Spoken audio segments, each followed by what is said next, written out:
Hi, എല്ലാവർക്കും നമസ്കാരം. ദേവര തരരരാരരാര. പണ്ട് ബാഹുബലിയിൽ അങ്ങനെ ഒരു പാട്ടുണ്ടായിരുന്നല്ലോ. വരിയൊന്നും ഓർമ്മയില്ല. അവിടെ മാത്രമേ ദേവര എന്ന് പറഞ്ഞിട്ടുള്ള പേര് കേട്ടിട്ടുള്ളൂ. അപ്പൊ എന്തായാലും അതിന് ശേഷം നമ്മുടെ NTR നായകനാവുന്ന ദേവര എന്ന് പറഞ്ഞ സിനിമ, അതിന് വേണ്ടിയിട്ടാണ് വെയിറ്റിംഗ്. എന്തായാലും സിനിമ ആദ്യം ഇവർ പറഞ്ഞിരുന്നത് നമ്മുടെ എന്താണ് ഡേ കങ്കുവയുടെ കൂടെ ഒക്ടോബർ 10 ഇറക്കുന്നായിരുന്നു. പിന്നീട് അത് മാറ്റി 27 റിലീസ് മാറ്റി. അങ്ങനെ പലതരം സംഭവങ്ങൾ ഇതിനിടയിൽ നടന്നിട്ടുണ്ട്. ഒരു ഭയങ്കരമായ എന്താ പറയുക, ഒരു രക്ഷയില്ലാത്തൊരു ഒരു ഒരു ഒരു ഒരു ബോംബാണ് ഇവർ തരുന്നതെന്ന് പറഞ്ഞത്. ഏത് തരത്തിലുള്ള ബോംബാണെന്ന് അറിയില്ല. എന്തായാലും മലയാളം ട്രെയിലർ നമുക്കൊന്ന് കണ്ടു നോക്കാം. നല്ല സിനിമയാവട്ടെ എന്ന് ആശംസയോടെ. സെയ്ഫ് അലി ഖാനൊക്കെ ഉണ്ട് കേട്ടോ, ജാൻവി കപൂർ. എന്താ റെഡി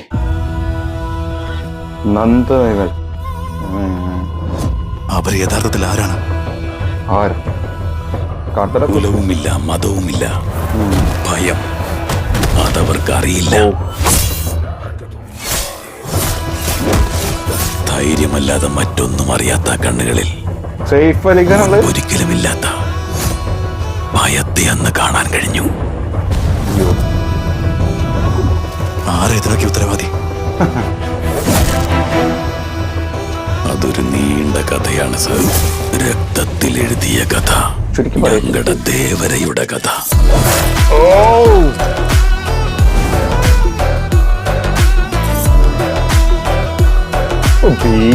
മനുഷ്യന് വേണ്ടത് ജീവിക്കാനുള്ള ധൈര്യം, അല്ലാതെ കൊല്ലാനുള്ള ശക്തിയല്ല. നിങ്ങൾ എന്റെ വാക്ക് ധിക്കരിച്ച് ധൈര്യം കാട്ടാൻ തയ്യാറായാൽ ആ ധൈര്യത്തെ തീർക്കുന്ന ഭീകരനാവും ഞാൻ. നീ ഉള്ളിടത്തോളം കാലം ഈ മലയിൽ നീ പറയുന്നതാണ് വാക്ക് ദേവര. ദേവരെ കൊല്ലണമെങ്കിൽ ശരിയായ സമയം മാത്രം പോരാ, ശരിയായ ആയുധവും കയ്യിൽ വേണം.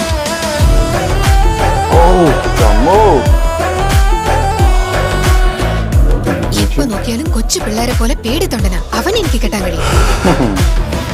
അപ്പൊ നീ മലയുദ്ധത്തിന് ഇറങ്ങുന്നുണ്ടോ? നിങ്ങൾ എന്താ പറഞ്ഞ? അവരെന്നെ ബാക്കി വെക്കൂ. അവന് അവന്റെ അച്ഛന്റെ രൂപം മാത്രമേ ഉള്ളൂ, ധൈര്യം കെട്ടിയിട്ടില്ല.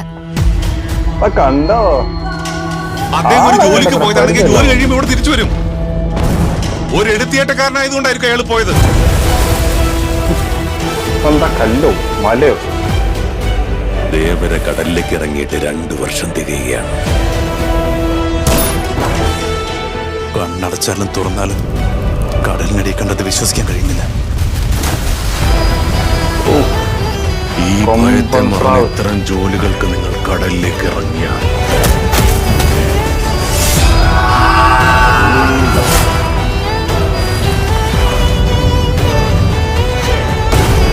പ്രകാശ് രാജല്ലേ വന്നത്? നിങ്ങളുടെ കണ്ണിൽപ്പെടാത്ത ഭയമായി മാറാൻ പോവുകയാണ്.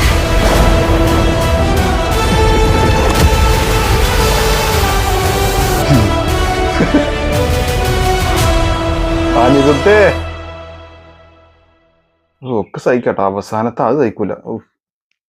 അത് സഹിക്കൂല.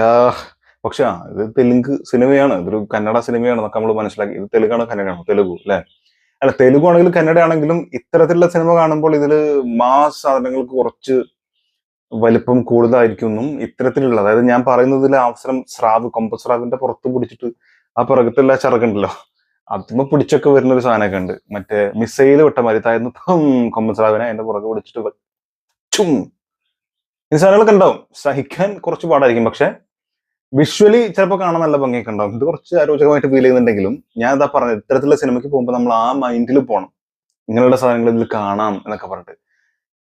അതർവൈസ് ബാക്കിയുള്ള സാധനങ്ങൾ കീട്ടുകളാണ് സാധനം കേട്ടോ. പിന്നെ മലയാളം ഡയലോഗാണ്. അപ്പൊ നിങ്ങളെ അതിനേക്കാൾ വലിയ ഭീകരനാവും ഞാൻ എന്നൊക്കെ പറയുമ്പോഴുള്ള പഞ്ച്, ആ വാക്കുകൾ നമുക്ക് കിട്ടണമെന്നില്ല, പക്ഷെ വിഷ്വലി അത് ഒരു മാക്സിമം തരും. പിന്നെ ഞാൻ പറഞ്ഞില്ലേ, ഇങ്ങനെയുള്ള സിനിമകൾ കാണുമ്പോൾ അതൊരു രസമാണ്. അതായത് ഞാൻ എപ്പോഴും പറയാറുണ്ട്, ഒരൊറ്റ ഇടിയും ഇടിച്ചിട്ട് മറ്റേ വില്ലന്റെ ദേഹത്ത് പോയി ഇവന്റെ തല അടിച്ചിട്ട് ആ വില്ലൻ തല ചെതറിയിട്ട് ഇവൻ താഴെ പോയി അടിച്ചിട്ട് ഭൂമി ഒന്ന് കുലുക്കിയിട്ട് മേലൊക്കെ വന്നിട്ട് വീണ്ടും ഇവർ ഇടിച്ചിട്ട് ഇവൻ 2 കഷ്ണമായിട്ട് തീർക്കും. അങ്ങനെ കാണിക്കും. പക്ഷെ അത് രസമാണ്. അത് ഞാൻ പറയണത് അത്രയൊക്കെ നമ്മൾ അങ്ങനെയൊക്കെ നമ്മൾ കാണണം. ഇതിങ്ങനെയൊക്കെ ഇവൻ ചെയ്യും. അങ്ങനെ നമ്മൾ കണ്ടു കഴിഞ്ഞാൽ ഇത് സംഭവം ഭയങ്കര രസമായിട്ട് നമുക്ക് ചെയ്യാൻ പറ്റുന്ന സാധനമാണ്. ഇത് വിഷ്വൽ ഒരു രക്ഷയില്ല. BGM കിഡിലം BGM ആണ്. അനിരുദ്ധിന്റെ BGM ഇന്ത്യൻ 2 മാത്രമാണ് പുള്ളിക്കാരൻ വേണ്ടാത്ത പണി കാണിച്ചത്. പക്ഷെ അതർവൈസ് എന്താ പറയാ, അനിരുദ്ധ് വേറെ ലെവലാണ്. എല്ലാ സംഭവങ്ങളും പുള്ളി ചെയ്യും. ഭയങ്കര മാസമായിട്ടുള്ള സാധനങ്ങൾ ചെയ്യുമ്പോൾ ഇതിനൊക്കെ ഉത്തരവാദി ആരാന്ന് ചോദിക്കുന്ന സമയത്ത് NTR കാണിക്കുന്ന സാധനം അത് അടിപൊളിയാണ്. സെയ്ഫ് അലി ഖാൻ ഒരു പുതിയ ടൈപ്പ് ഒരു ക്യാരക്ടർ എന്ന് പറഞ്ഞാൽ ഇപ്പൊ എന്താ പറയാ, ലുക്ക് വൈസ് ആണെങ്കിലും അദ്ദേഹത്തിന്റെ ഡ്രസ്സിങ് എങ്ങനെ കോസ്റ്റ്യൂംസിൽ വന്നിട്ടുള്ളതാണെങ്കിലും അങ്ങനെ മൊത്തം നമ്മൾ ഇതുവരെ കണ്ടിട്ടില്ലാത്ത രീതിയിൽ ഒരു സെയ്ഫ് അലി ഖാനെ തരാൻ ശ്രമിച്ചിട്ടുണ്ട്. അപ്പൊ ലാസ്റ്റ് വന്നത് അത് ഓർക്കാണ്ടിരിക്കാൻ നല്ലത് നമ്മുടെ പ്രഭാസിന്റെ കൂടെ ആയിരുന്നു, അവിടെ നിൽക്കട്ടെ. അപ്പോ രാവണനായിട്ട് അത് വൻ കോമഡി ആയിരുന്നു. പക്ഷെ പുള്ളി ഹിന്ദിയിൽ നമ്മൾ കാണുന്ന സ്ഥിരം വേഷങ്ങളിൽ നിന്ന് വളരെ ഡിഫറെന്റ് ആയിട്ടുള്ളൊരു വേഷമാണ് ഇതെന്ന് എനിക്ക് തോന്നുന്നത്. വില്ലനായിട്ടാണെങ്കിൽ ആള് ഭയങ്കര നന്നായിട്ട് ചെയ്യും എന്ന് ഞാൻ വിശ്വസിക്കുന്നുണ്ട്.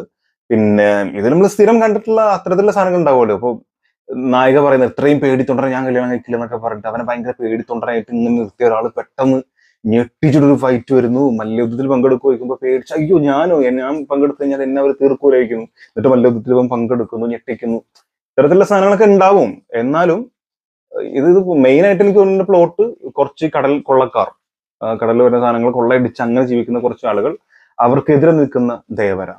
അപ്പോ കുറെ ഞാൻ പറഞ്ഞ പോലെ ആക്ഷൻ സീക്വൻസും പിന്നെ കടലിലെ കുറെ സംഭവങ്ങളും ഈ സുനാമി പോലത്തെ സാധനങ്ങൾ വരുന്നൊക്കെ ചിലപ്പോൾ ഉണ്ടാവും. സുനാമി എന്നല്ല ഉദ്ദേശിക്കുന്നത്, ഈ കടലിലേക്ക് ഒരു ചാടുമ്പോൾ തിരയുടെ ആക്രമണവും അതിനെതിരെ നീന്തി നിൽക്കുന്ന കടലിനെതിരെ നീന്തി നിൽക്കുന്ന നായകനും അങ്ങനെയൊക്കെ ഉണ്ടാവും. ഇപ്പൊ ഇങ്ങനെയൊക്കെയുള്ള സാധനങ്ങളാണ്. പക്ഷെ ഞാൻ കൂടുതലും വിഷ്വൽ ഇത് ഭയങ്കരമായിട്ട് എനിക്ക് ഇതിന്റെ മുമ്പേ ഇതിന്റെ ഗ്ലിംസ് വന്നപ്പോൾ എനിക്ക് തോന്നിയിട്ടുണ്ടായിരുന്നു ഭയങ്കര ഡീപ്പ് വിഷ്വൽസ്, ഭയങ്കര നൈറ്റിനൊക്കെ ഒരു ഭയങ്കര ഭംഗിയും ആ കടല് കാണിക്കുന്ന സമയത്തുള്ള എന്താ പറയാ കപ്പലും കാര്യങ്ങളും കാണിക്കുമ്പോൾ കുറെയൊക്കെ പൈറേറ്റ്സ് ഓഫ് കരീബിയൻസ് എന്ന് ഞാൻ പറയുന്നില്ല, എന്നാലും അത്തരത്തിലുള്ള സിനിമകൾ കൂടുതൽ നമ്മൾ കാണുന്ന സമയത്ത് അതിലൊക്കെ ഉള്ള ചില വിഷ്വൽസ് ഉണ്ടല്ലോ, അതിനോട് ഏകദേശം സമയം തോന്നുന്ന രീതിയിലുള്ള കുറെ വിഷ്വൽസ് ഉണ്ട്. അതൊക്കെ തിയേറ്ററിൽ വലിയ സ്ക്രീനിൽ കാണുമ്പോഴുള്ളൊരു ഫീൽ ഭയങ്കരമായിരിക്കും. പ്ലസ് അനിരുദ്ധിന്റെ മ്യൂസിക്കും കൂടെ വരുമ്പോൾ വമ്പൻ സിനിമ തന്നെ ആയിരിക്കും. നമ്മള് ബാക്കിയുള്ളത് എത്രമാത്രം ഉണ്ട് നമ്മൾ കണ്ടിരണം. കാരണം കൂടെ വരുന്നത് ഇതിന്റെ ഒപ്പം വരുന്ന കുറെ പടങ്ങളല്ലേ, കങ്കു അടക്കമുള്ള സിനിമകളാണ് ഇതിനോട് ചേർന്ന് വരാനുള്ള സിനിമകൾ.